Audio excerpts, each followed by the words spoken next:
मनोज जरांगे पाटलांनी जो आता मोर्चा काढलेला होता त्यांनी सांगितलं होतं ही आरपारची लढाई आहे मराठ्यांची. बऱ्याच जणांना माहित नाही मी मराठा समाजाची आहे. मी सर्वधर्म समभाव मानते, सगळ्यांसाठी काम करते, पण मी मराठी समाजाची आहे.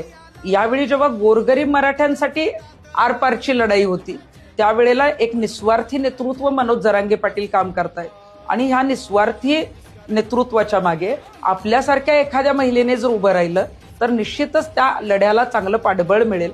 म्हणून मी सातत्यानं अगदी आंदोलनाला अगदी मी त्यांना तळेगावला भेटायला गेले, जिथं जिथं म्हटलं गेलं की मग गणेशोत्सव काळातच हा मोर्चा जरांगे पाटलांनी का काढला. मी म्हटलं अहो गणपतीचा आशीर्वाद मिळणार आहे म्हणून काढला. म्हणजे काही लोक विनाकारण ट्रोल करत होती. त्या कदाचित मनोज जरांगे पाटलांचं शिक्षण कमी असेल, पण शिक्षण कमी जरी असेल तरी आज भल्या भल्यांना जे जमलं नाही ते मनोज जरांगे पाटलांनी करून दाखवलेलं आहे. एवढे करोडो लोक एकत्र करणं, लाखो लोक मुंबईच्या ठिकाणी आणणं, तुम्ही त्यांना जेवण दिलं नाही, तुम्ही त्यांना पाणी दिलं नाही, तरी एकही माणूस रिटर्न आला नाही. याच्यासाठी खंबीर नेतृत्व असावं लागतं, जे मनोज जरांगे पाटलांचं नेतृत्व मराठा समाजाला मिळालेलं आहे. आणि आम्हाला माहित होतं की त्यांनी यावेळी आंदोलनं केलेली आहेत, काही ना काही पदरात घेतलेलंच आहे.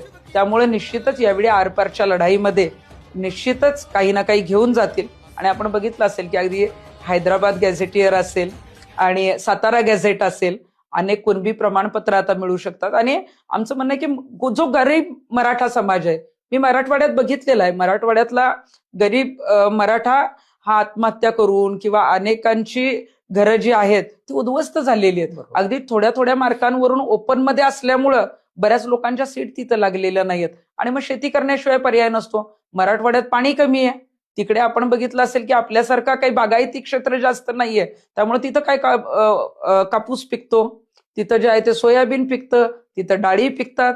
आपल्यासारखं हिरवगार तिथं काहीच नाही. आणि मग जो खर्चाला पैसा लागतो तो फार कमी प्रमाणात कुटुंबाला जो आहे तो मिळतो. आणि म्हणून मराठा समाज हा तिथला फार मागास आहे किंवा तिथल्या मराठा समाजाला हे आरक्षणाची गरज आहे.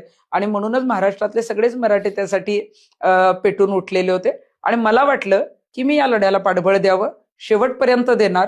कारण गरीब मराठा समाजातला जो मुलगा आहे किंवा मुलगी आहे त्यांचं आयुष्य चांगलं व्हावं यासाठी माझ्यासारखी कार्यकर्ती निश्चितच या लढ्यामध्ये त्यांना सातत्यानं पाठबळ देत असेल.